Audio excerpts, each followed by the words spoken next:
Hello dear student, आप सभी का स्वागत है ज्ञान जीएस ऑफिशियल यूट्यूब चैनल पे। तो आप सभी को पता है कि हमारी साइंस की सीरीज लगातार जारी है, आपके सामने प्रस्तुत है। तो आज हम साइंस में देखेंगे केमिस्ट्री को। सोमवार को हमने देखा था फिजिक्स को। तो इस साइंस में केमिस्ट्री की आपकी दूसरी वीडियो है। तो चलिए शुरू करते हैं क्वेश्चनों के साथ में। और मैंने आपको बताया भी था कि रसायन विज्ञान हम किसे कहते हैं, ठीक है, कौन उसके जनक है। पहली वीडियो में मैंने आपको सब बताया था। तो अब दूसरी वीडियो में हम जब बात करेंगे तो प्रश्नों की डायरेक्टली बात करेंगे यहाँ से कि हमारे कौन कौन से प्रश्न बनते हैं। तो आप इसके लिए नोट्स बुक बना लें, उस पर आप एक फिजिक्स का बना लें, केमिस्ट्री का बना लें, एक बायो का। ये आगे आने वाली जो भी परीक्षा होंगी वो सब आपके लिए मोस्ट इंपॉर्टेंट होंगी, ठीक है। तो आपका साइंस का स्कोप क्या होता है, एसएससी और रेलवे एग्जाम में बहुत ज्यादा मात्रा में होता है, और आपके पुलिस के पेपर में भी साइंस के 5 से 6 प्रश्न पूछे जाते हैं। तो चलिए पहला प्रश्न है कि माचिस बनाने में निम्नलिखित धातुओं में किसका प्रयोग किया जाता है। तो पूछ रहे हैं जो हमारी माचिस होती है, ठीक है, उसमें किसका प्रयोग किया जाता है। ग्रेफाइट का प्रयोग किया जाता है, फास्फोरस, सिलिकॉन या सोडियम का प्रयोग किया जाता है। अगर हम ग्रेफाइट की बात करेंगे तो देखिएगा जो हमारी पेंसिल होती है, पेंसिल को बनाने में किसका उपयोग किया जाता है, ग्रेफाइट का उपयोग किया जाता है। तो ग्रेफाइट का उपयोग तो कई जगह किया जाता है आपके। एक तो पेंसिल बनाने में ग्रेफाइट का उपयोग किया जाता है, दूसरा आपके नाभिकीय रिएक्टर में ग्रेफाइट का उपयोग किया जाता है। इसके बंधक के रूप में। तो बंधक के रूप में एक तो ग्रेफाइट का उपयोग किया जाता है नाभिकीय रिएक्टर में, और बंधक के रूप में जो उपयोग किया जाता है तो उसको हम बोलते हैं भारी जल। तो भारी जल का भी उपयोग किया जाता है। भारी जल का जो फार्मूला होता है वो होता है D2O, ठीक है। तो D2O क्या बोलते हैं, भारी जल को बोलते हैं। अगर हम बोले साइंस की भाषा में, केमिस्ट्री की भाषा में बोले तो इसको हम बोलते हैं ड्यूटेरियम ऑक्साइड के नाम से इसको हम जानते हैं, ठीक है। तो ग्रेफाइट का जो उपयोग है वो आपके पेंसिल निर्माण में किया जाता है, और भारी जल के उपयोग में यानी कि नाभिकीय रिएक्टर में प्रयोग किए जाते हैं दोनों। और ग्रेफाइट ओनली कहाँ, पेंसिल के निर्माण में भी किया जाता है, ठीक है। तो मंदक क्या होता है, यानी कि न्यूट्रॉनों की गति को धीमा कर देता है, ठीक है। न्यूट्रॉनों की गति को धीमा कर देता है,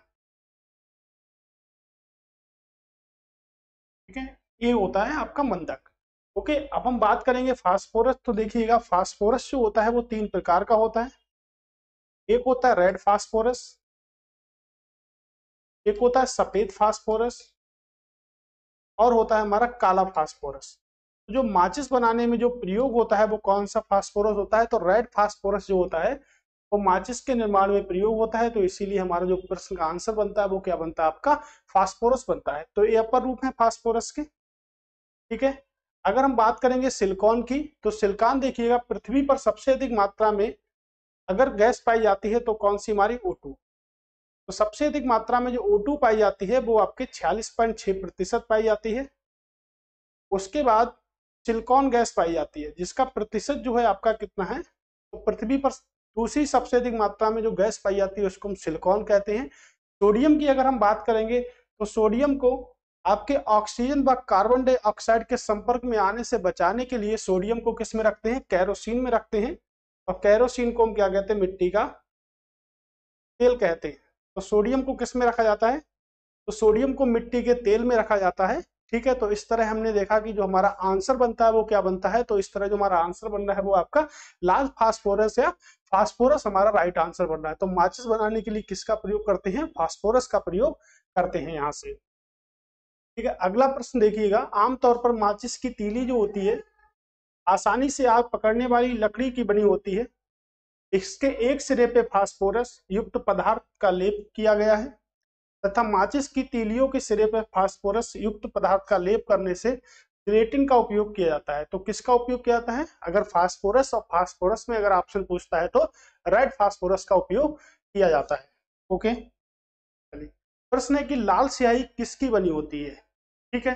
फिनॉल की बनी होती है, एथिल की बनी होती है, कांगोरेट की बनी है, या ईओसिन की बनी होती है। तो लाल स्याही किसकी बनी होती है, तो लाल स्याही आपकी ईओसिन की बनी होती है, ठीक है। सिर्फ सिंपल सा याद रखिएगा, लाल स्याही किसकी बनी होती है, तो ईओसिन की बनी होती है। देखिएगा क्या होता है, ईओसिन एक टेटा ब्रोमोफ्लोरेसेंस है। अधिकतर लाल स्याही ओसी ईओसिन की तंतु का क्या होती है, विलयन होती है, राइट। तो याद रखिएगा रेड जो हमारी स्याही होती है, जो हम रेड स्याही का प्रयोग करते हैं। ओके, अगला प्रश्न है कि निम्नलिखित में से किसे भविष्य की धातु कहा जाता है। तो किसको जो है जो भविष्य की धातु कहा जाता है, तांबा को कहा जाता है, लोहा को कहा जाता है, टाइटेनियम को या एल्यूमिनियम को कहा जाता है। ठीक है, तो देखिएगा कॉपर हो गया आपका, लोहा हो गया, टाइटेनियम हो गया, एल्यूमिनियम हो गया। कॉपर की बात करेंगे तो Cu29 क्या है इसका, आपका आवर्त सारणी में परमाणु क्रमांक है। अगर हम बात करेंगे लोहा की तो इसको Fe26 के नाम से जानते हैं। टाइटेनियम आपका होता है, तो भविष्य की धातु किसे कहते हैं, तो भविष्य की धातु हम कहते हैं टाइटेनियम को। एल्यूमिनियम के परमाणु क्रमांक की बात करेंगे तो एल्यूमिनियम का परमाणु क्रमांक कितना होता है, 13 है। तो एल्यूमिनियम का परमाणु क्रमांक होता है आपका 13। ठीक है, तो देखिएगा भविष्य की धातु को हमने देखा कि टाइटेनियम होती है। जो हमारा टूथपेस्ट होता है, जो जिससे हम सुबह सुबह ब्रश करते हैं, जिसे कहते हैं टूथपेस्ट, तो उसमें क्या मिलकर बनता है, तो उसमें टाइटेनियम ऑक्साइड से बनता है। किससे बनता है, टाइटेनियम ऑक्साइड से बनता है, राइट। तो ये भी हमारे मोस्ट इंपोर्टेंट प्रश्न बनते हैं, तो याद रखिएगा। तो अगर बात करें लोहा, तो लोहा का जो सबसे अच्छा जो रूप होता है उसको हम कहते हैं पिटवा लोहा, और सबसे जो शुद्ध जो अयस्क किसका होता है वो क्या होता है, मैग्नेटाइट। तो प्रश्न भी बनता है कि मैग्नेटाइट में कितने प्रतिशत लोहा होता है। तो मैग्नेटाइट में जो लोहा का जो प्रतिशत है वो कितना होता है, 72% होता है। और लोहा होता है आपका पिटवा लोहा सबसे अच्छा होता है। जो आपके रेल के डिब्बे के निर्माण में किस लोहा का प्रयोग किया जाता है, तो पिटवा लोहा का वहां पर प्रयोग किया जाता है रेल डिब्बे के निर्माण में। चलिए देखिए, अंतरिक्ष युग की धातु की बात कर रहे हैं। ठीक है, तो इसका जो आंसर है वो क्या है आपका, टाइटेनियम। ओके, निम्नलिखित में से कौन सा युग्म सुमेलित नहीं है। तो देखिएगा इस तरह के प्रश्न बहुत आजकल पेपर में पूछे जाते हैं, और यही टाइप के ट्रेंड भी बनता है पेपर में पूछने का। तो प्रश्न पूछ रहा है कि कौन सा सुमेलित नहीं है। पोटेशियम क्लोराइड जो होता है वो माचिस, अगर देखेंगे सही तो अभी हमने पढ़ा माचिस के निर्माण में किसका प्रयोग किया जाता है, पोटेशियम क्लोराइड का नहीं, फास्फोरस का प्रयोग किया जाता है। किसका प्रयोग किया जाता है, फास्फोरस का प्रयोग किया जाता है। मैग्नीज डाइऑक्साइड में शुष्क सेल, बिल्कुल सही है। हाइड्रोक्लोरिक एसिड जो होता है वो सीसा संचायक सेल में होता है, बिल्कुल सही है। यूरेनियम की बात करेंगे तो आपके परमाणु बिल्कुल भी क्या है, ठीक है एकदम। तो सही आंसर जो हमारा है, क्योंकि हमसे पूछा है कौन सा सही नहीं है, तो आपका ए जो है वो आपका क्या है, गलत है। ठीक है, ये क्या है, गलत है, क्योंकि माचिस के निर्माण में रेड फास्फोरस या फास्फोरस का प्रयोग किया जाता है। हमने पहले ही पढ़ा है इस बात को। यूरेनियम की अगर हम बात कर लेते हैं तो देखिएगा यूरेनियम की बात करेंगे तो मोस्ट इंपोर्टेंट है आपके यूरेनियम का परमाणु क्रमांक जो होता है वो कितना होता है आपका, तो परमाणु क्रमांक होता है 92। कई सारे समस्थानिक होते हैं। समस्थानिक किसे कहते हैं, जिनके परमाणु क्रमांक समान होते हैं और परमाणु भार भिन्न भिन्न होते हैं, उन्हें क्या कहते हैं, हम आइसोटोप्स या समस्थानिक के नाम से उनको हम जानते हैं। तो यूरेनियम की अगर हम बात करेंगे, यूरेनियम का एक अयस्क है बहुत ही ज्यादा इंपॉर्टेंट है, जिसे हम कहते हैं पिच ब्लेड। किस नाम से जानते हैं यूरेनियम के अयस्क को, पिच ब्लेड के नाम से जानते हैं। ठीक है, U3O8 के नाम से जानते हैं इसको। यूरेनियम की बात करेंगे तो यूरेनियम को हम कहते हैं पीला केक, पीला केक के नाम से यूरेनियम को जानते हैं। और यूरेनियम जो होता है भारत में पाया जाता है। भारत में कहाँ पर पाया जाता है, तो भारत में पाया जाता है झारखंड में जादूगोड़ा के खानों में। ठीक है, झारखंड में जादूगोड़ा के खानों में पाया जाता है। और अगर हम बात करेंगे कि उत्तर प्रदेश में भी क्या यूरेनियम पाया जाता है, तो उत्तर प्रदेश के ललितपुर जिले में यूरेनियम पाया जाता है। और अगर हम बात करेंगे कि विश्व में सबसे ज्यादा यूरेनियम का उत्पादन किस देश में होता है, तो विश्व में सबसे अधिक यूरेनियम का जो उत्पादन होता है, जो प्रोडक्शन होता है, वो कजाकिस्तान में होता है। उसके बाद अगर बात करेंगे तो ऑस्ट्रेलिया में होता है, फिर कहाँ पर होता है, फिर आपके कनाडा में होता है। तो याद रखिएगा, भारत में झारखंड यानी कि जादूगोड़ा की खानों में, उत्तर प्रदेश में ललितपुर में, और विश्व की अगर बात करेंगे तो कजाकिस्तान में। ठीक है, यहाँ से एलोकेक के नाम से इसको हम जानते हैं। ओके, ठीक है, तो चलते हैं अगले प्रश्न की ओर। अगला प्रश्न है कि निम्नलिखित में से किसका उपयोग यूरिया उर्वरक के उत्पादन में किया जाता है। तो यूरिया के उर्वरक उत्पादन में किसका प्रयोग किया जाता है, ए प्रश्न है। Carbon dioxide, sulphur dioxide, chlorine या नाइट्रिक अम्ल या नाइट्रिक एसिड। यहां से बात करेंगे यूरिया की। ठीक है, यूरिया क्या होती है, एनपीके, यानी कि यूरिया हमारी आती है, एनपीके भी एक खाद टाइप की आती है। तो एक कृषि में प्रयोग होने वाली एक खाद के रूप में किसका प्रयोग करते हैं, यूरिया का। तो इसमें जो होता है वो क्या होता है, कार्बन डाइऑक्साइड, जिसे हम क्या बोलते हैं, CO2 बोलते हैं। तो CO2 को हम शुष्क बर्फ के नाम से भी जानते हैं, शुष्क बर्फ के नाम से भी जानते हैं CO2 को, याद रखिएगा, मोस्ट इंपॉर्टेंट पॉइंट हमारे बनते हैं। तो शुष्क बर्फ के नाम से भी हम CO2 को जानते हैं। ओके, तो चलिए देखते हैं। और भी वायुमंडल में पाई जाने वाली चौथी गैस है, सबसे ज्यादा वायुमंडल में आपके कौन सी पाई जाती है, ऑक्सीजन, सॉरी, सबसे ज्यादा वायुमंडल में नाइट्रोजन, फिर ऑक्सीजन, फिर आपके आर्गन, और फिर आपका जो प्रतिशत पाया जाता है वो किसका पाया जाता है, CO2 का। तो CO2 जो है वो वायुमंडल में पाई जाने वाली चौथी गैस है आपकी, ठीक है।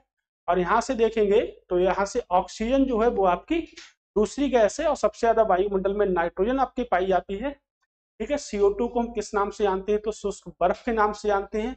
क्लोरीन क्या होती है, तो आपके जल को क्या करती है, शुद्ध, जल के शुद्धिकरण में उपयोग की जाने वाली जो गैस होती है उसको हम क्या कहते हैं, तो उसको हम क्लोरीन के नाम से जानते हैं, ठीक है। चलिए देखिएगा कि यूरिया एक कार्बनिक यौगिक है जिसका रासायनिक सूत्र, ठीक है, ऐसे होगा, इसका रासायनिक सूत्र जो होता है वो क्या होता है, NH2CO, NH2 इसका रासायनिक सूत्र होता है, ठीक है।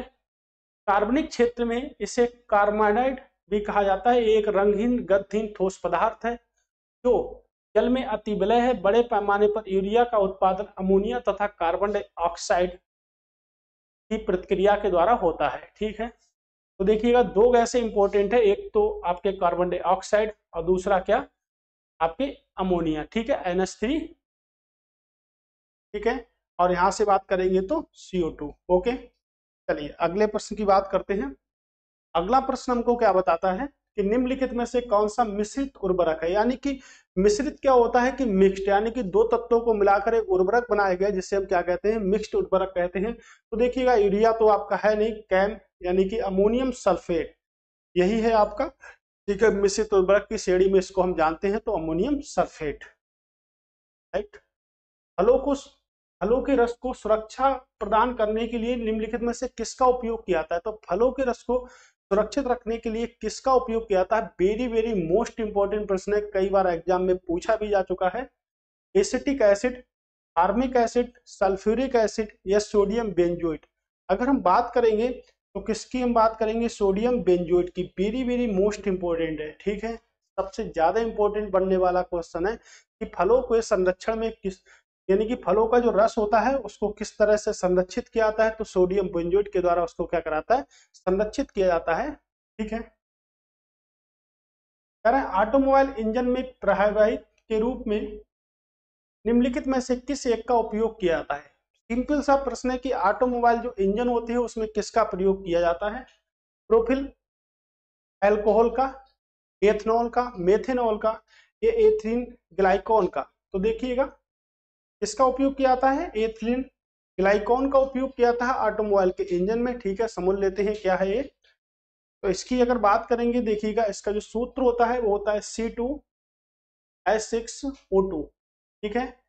इसका सूत्र होता है, कार्बनिक पदार्थ है जिसका प्रयोग ऑटोमोबाइल इंजन में किया जाता है। इसका देखिएगा टेम्परेचर देखिएगा -12.9 डिग्री सेंटीग्रेड होता है, ठीक है। ये सेंटीग्रेड निकालने के लिए एक फार्मूला होता है, ठीक है। जैसे मान लेते हैं कि पानी का जो क्वथनांक है, पानी का क्वथनांक 100 डिग्री सेंटीग्रेड है, तो सी की वैल्यू कितनी दे रखी है, तो सी की वैल्यू यहाँ पे 100 डिग्री सेंटीग्रेड दे रखी है। उसने पूछा कि फ़ारेनहाइट में क्या होगा, कि आपको फ़ारेनहाइट पैमाना बताना है, तो सी की जगह पर क्या लिखेंगे, 100 लिख देंगे, बटे में 5, F माइनस 32/9। अगर हम इसको कट कर लेंगे तो 20 आ जाएगा, इसकी मल्टीप्लाई कर लेंगे तो 180 आ जाएगा, F माइनस 32, F बराबर अगर हम बात करेंगे 212 डिग्री फ़ारेनहाइट। अगर आप कभी डॉक्टर के पास भी जाएंगे तो आपको जो टेम्परेचर होगा वो कैसे बताएगा, तो वो आपका जो टेम्परेचर होगा वो हमेशा केल्विन में नहीं बताएगा, ना तो आपका डिग्री सेंटीग्रेड बताएगा, किस में बताएगा, फ़ारेनहाइट में बताएगा, जिससे क्या होगा, आप लोग डर जाओगे कि 101 डिग्री हमको बुखार आ गया। लेकिन अगर हम मानव शरीर की बात करें, जैसे बात करते हैं कि मानव शरीर की अगर हम बात करें तो हमारा जो टेम्परेचर होता है वो 98.6 फ़ारेनहाइट होता है, 36.9 डिग्री सेंटीग्रेड होता है, जिससे हम अप्रोक्सीमेशन कहते हैं 37 डिग्री सेंटीग्रेड। और केल्विन में अगर हम बात करेंगे तो 310 केल्विन होता है। तो देखिएगा, जब भी आपको पता चलेगा कि अगर हमें डिग्री सेंटीग्रेड में बताएंगे तो क्या होगा, 36 से 37.1 हो जाएगा, लेकिन जब हमें फ़ारेनहाइट में पता चलता है तो हम घबरा जाते हैं। तो इसी प्रकार हम जल्दी से दवाई लेते हैं, यही उसकी क्या है, इनकम का स्रोत बन जाता है।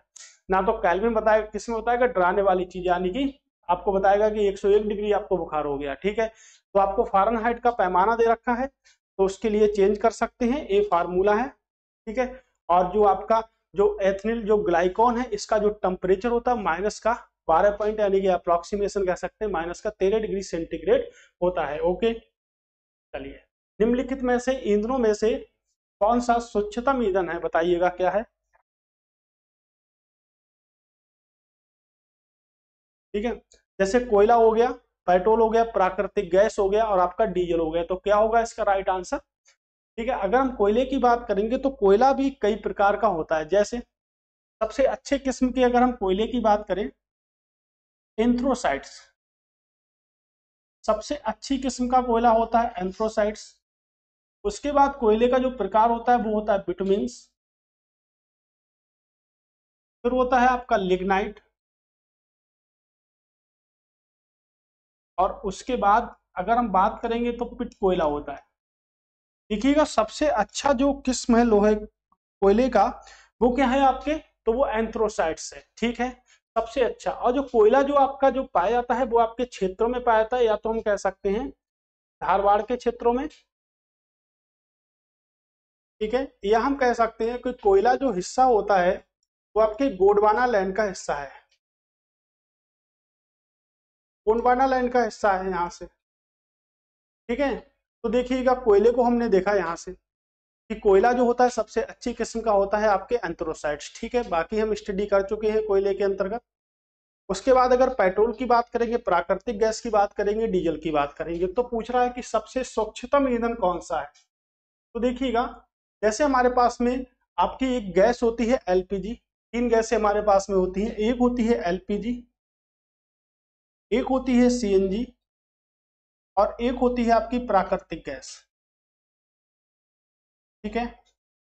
तो क्या होता है, एलपीजी की अगर बात करेंगे तो हमको पता है एलपीजी की फुल फॉर्म क्या होती है, लिक्विड पेट्रोलियम गैस। क्या होती है, लिक्विड पेट्रोलियम गैस, ठीक है। सीएनजी की बात करेंगे तो कंप्रेस्ड नेचुरल गैस, यानी कि संपीड़ित प्राकृतिक गैस होती है, ठीक है। प्राकृतिक गैस को हम नेचुरल गैस के ही नाम से जानते हैं।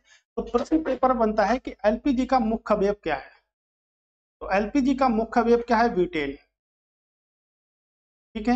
एलपीजी का मुख्य अवयव क्या है, ब्यूटेन, कई बार पेपर में आज तक पूछा जा चुका है। उसके बाद हम बात करेंगे कि सीएनजी का मुख्य अवयव क्या है, तो सीएनजी का जो मुख्य अवयव है वो क्या है आपके मीथेन, ठीक है। सीएनजी का मुख्य अवयव क्या हुआ, मीथेन हुआ। इसी प्रकार अगर हम पूछेंगे कि आपकी जो प्राकृतिक गैस है इसका जो मुख्य अवयव है वो क्या है, तो प्राकृतिक गैस का मुख्य अवयव भी आपका क्या है, मीथेन। तो देखिएगा, प्राकृतिक गैस, ठीक है, प्राकृतिक गैस और आपके सीएनजी का जो मुख्य अवयव है उसको हम क्या कहते हैं, तो उसको हम मीथेन के नाम से जानते हैं। और ये देखिएगा, इसको हम क्या बोलते हैं, कंप्रेस्ड, क्या बोलते हैं, कंप्रेस्ड नेचुरल गैस। तो कंप्रेस्ड नेचुरल गैस के नाम से इसको हम जानते हैं, ठीक है। प्राकृतिक गैस को प्राकृतिक गैस के ही नाम से जानते हैं, और इसको क्या बोलते हैं, लिक्विड पेट्रोलियम, पेट्रोलियम गैस के नाम से इसको हम जानते हैं। तो इस प्रकार जो सबसे स्वच्छतम जो हमारा ईंधन है वो क्या है आपका, प्राकृतिक गैस। तो सबसे स्वच्छतम जो ईंधन है वो प्राकृतिक गैस है, यानी कि ये कम से कम प्रदूषण उत्पन्न करता है, तो इसी को हम कहते हैं नेचुरल गैस। इसका जो मुख्य अवयव है वो क्या है हमारा, मीथेन इसका मुख्य अवयव है। और सीएनजी का जो मुख्य अवयव है वो क्या है आपके, वो भी आपका मीथेन है। लेकिन एलपीजी का जो मुख्य अवयव है उसको हम क्या कहते हैं, तो उसको हम कहते हैं ब्यूटेन के नाम से उसको हम जानते हैं। तो सबसे स्वच्छतम ईंधन हमारा यहीं पर हुआ। पेट्रोल की बात करेंगे तो देखिएगा, जब हम पहाड़ों पर जाते हैं तो पेट्रोल की गाड़ी आपको पहाड़ों पर ज्यादा मिलेंगी अपेक्षा करें डीजल की, क्योंकि पेट्रोल की गाड़ी क्या होती है, पेट्रोल कहीं पर जमता नहीं है, लेकिन डीजल क्या होता है, जम जाता है। इस प्रकार पहाड़ों पर जो गाड़ियां प्रयोग की जाती है वो कैसी होती है, वो आपके पेट्रोल से संबंधित होती है, यहाँ से गाड़ियां हमारी, ठीक है। चलिए तो देखिएगा, कोयला आपका है, पेट्रोल है, प्राकृतिक गैस है, डीजल है, कैसे सब जीवाश्म ईंधन है आपके। ठीक है, जिसमें सबसे जीवाश्म, सबसे शुद्ध जीवाश्म कौन सा है, सबसे कम स्वच्छता वाला ईंधन कौन सा है, प्राकृतिक गैस है, क्योंकि प्राकृतिक गैस बहुत कम मात्रा में प्रदूषणकारी होती है। तो सबसे ज्यादा प्रदूषणकारी तो नहीं होती, लेकिन सबसे कम प्रदूषणकारी आपकी कौन सी होती है, प्राकृतिक गैस होती है सबसे। डीजल इंजन सबसे ज्यादा प्रदूषण करते हैं। इसीलिए दिल्ली सरकार यानी कि हमारी भारत के एनसीआर दिल्ली में अगर बात करेंगे तो क्या है, पूरी तरह से डीजल गाड़ियों को कुछ सालों के बाद क्या कर दिया, प्रतिबंधित कर दिया जाता है। तो पेट्रोल इंजन की गाड़ियां क्या होती हैं, कम प्रदूषित होती हैं। ठीक है,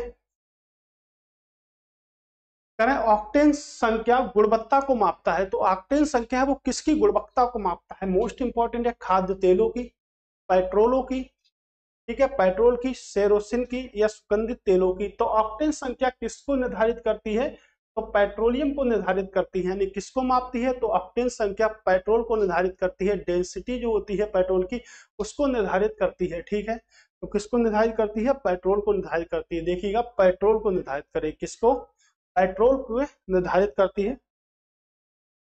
ठीक है, तो हम मिलेंगे दोबारा अगली बार जो हमारी वीडियो आएगी, फिर से हम मिलेंगे बुधवार को। आप 1 मिनट टाइम टेबल देख लीजिएगा कि हमने मंडे को क्या देखा था।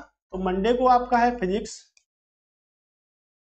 ठीक है, और उसके बाद हम बात करेंगे वेडनेसडे यानी कि बुधवार की बात करेंगे। तो यहाँ हम क्या देखते हैं, तो यहाँ हम केमिस्ट्री को देखते हैं।